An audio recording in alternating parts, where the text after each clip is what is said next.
Shalom, salam sejahtera bagi kita sekalian.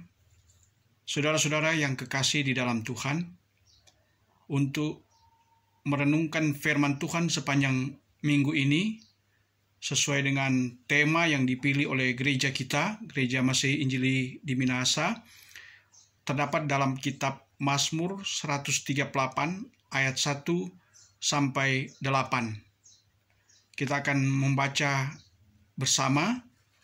Sekali lagi, kitab Mazmur 138 ayat 1 sampai 8 bunyinya adalah demikian. Nyanyian syukur atas pertolongan Tuhan. Dari Daud. Aku hendak bersyukur kepadamu dengan segenap hatiku. Di hadapan para Allah aku akan bermazmur bagimu.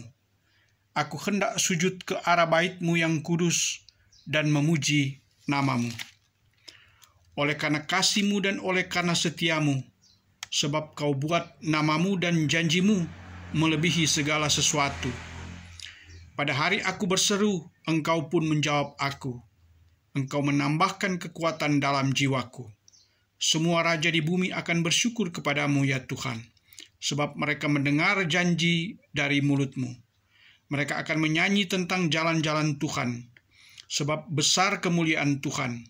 Tuhan itu tinggi, namun Ia melihat orang yang hina, dan mengenal orang yang sombong dari jauh. Jika aku berada dalam kesesakan, Engkau mempertahankan hidupku. Terhadap amarah musuhku, Engkau mengulurkan tangan-Mu, dan tangan kanan-Mu menyelamatkan aku.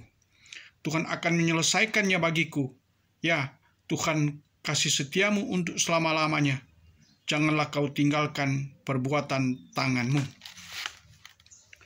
Demikianlah firman Tuhan, dan tema perenungan kita sesuai dengan MTBJ minggu ini adalah kasih setia Tuhan, fondasi kekuatan iman.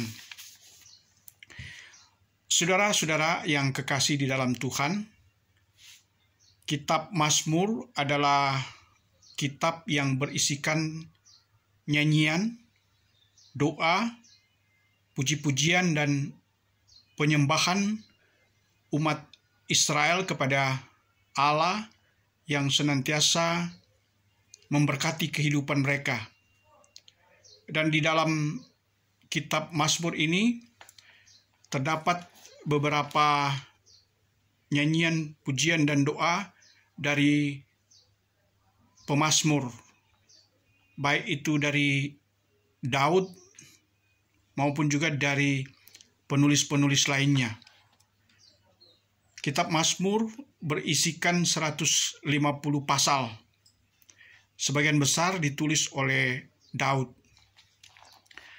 Mazmur berasal dari kata Ibrani yaitu Mizmor. Dan dari Mizmor ini kemudian juga diterjemahkan dalam bahasa Arab Zabur, dan juga dalam bahasa Yunani Psalmik. Ini semua menunjuk pada nyanyian doa yang disampaikan oleh para pemazmur, sebagaimana kita bisa baca dari Mazmur 1 sampai Mazmur 150. Dan Mazmur yang baru kita baca ini adalah Mazmur dari Daud. Di dalamnya ia mengungkapkan rasa syukurnya kepada Tuhan atas segala pertolongan yang Tuhan telah karuniakan kepada dia. Dalam ayat yang pertama, kita membaca bahwa Daud mau memuliakan Tuhan di hadapan para Allah. Itu artinya dia memuliakan Tuhan dan tidak mau memuliakan berhala-berhala.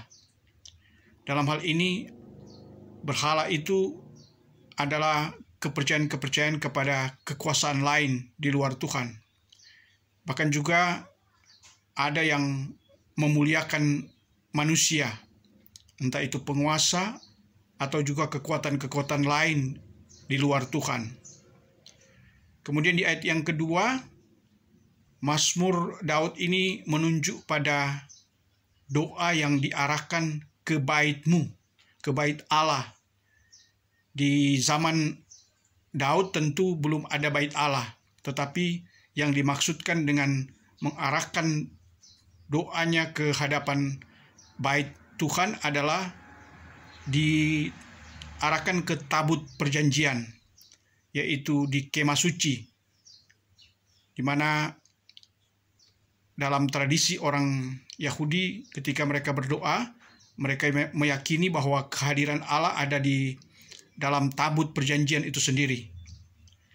Dan tradisi Yahudi ini juga kita lihat ketika mereka berada jauh dari Yerusalem, mereka juga berkiblat atau mengarahkan doanya ke Yerusalem, sama seperti pernah dilakukan oleh Daniel yang berdoa setiap hari dan berkiblat atau mengarahkan doanya ke Yerusalem.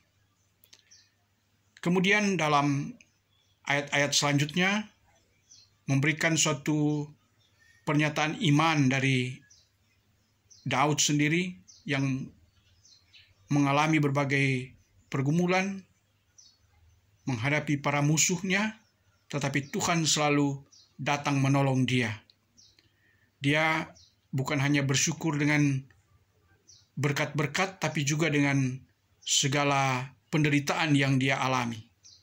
Dia merasakan bahwa hanya karena pertolongan Tuhan saja dia bisa meraih apa yang dia dambakan, dan dia boleh menjadi saluran berkat bagi umat Israel pada saat itu. Dan bagi kita juga, saudara-saudara, memiliki pengalaman pribadi dalam menghadapi setiap pergumulan. Di saat ini banyak sekali tantangan yang kita hadapi, baik oleh karena pandemi virus corona, baik karena keterpurukan ekonomi, baik karena sakit penyakit, bencana, dan berbagai persoalan hidup lainnya. Tetapi kita meyakini bahwa hanya Tuhan sajalah yang akan menjadi penolong kita. Dalam berbangsa dan bernegara, kita juga pada tanggal 1 Juni ini akan merayakan hari lahirnya Pancasila. Pancasila adalah dasar negara Kesatuan Republik Indonesia, di mana proses menjadikan Pancasila sebagai dasar negara adalah suatu proses panjang, dan di dalamnya kita melihat keterwakilan orang-orang Minahasa, orang-orang Kristen juga sangat berpengaruh dengan ditetapkannya Pancasila sebagai dasar negara. Kita bisa belajar dari sejarah bagaimana di dalam Piagam Jakarta yang berisikan Pancasila itu, tetapi di sila yang pertama di waktu Piagam Jakarta ditandatangani, bunyinya adalah ketuhanan dengan menjalankan syariat Islam bagi para pemeluknya. 7 kata di akhir kata ketuhanan di sila pertama ini menjadi persoalan di masa itu, dan kita bersyukur keterwakilan orang Kristen, dalam hal ini juga keterwakilan orang Minahasa di dalam Panitia Persiapan Kemerdekaan Indonesia, boleh merubah ke-7 kata yang ada di sila yang pertama, yang kemudian diganti dengan ketuhanan yang Maha Esa.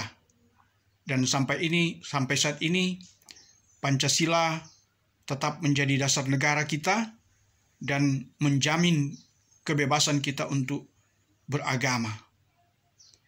Mari kita berdoa untuk pergumulan bangsa kita, pergumulan keluarga kita, bahkan juga orang-orang yang sedang mengalami berbagai tantangan dan cobaan.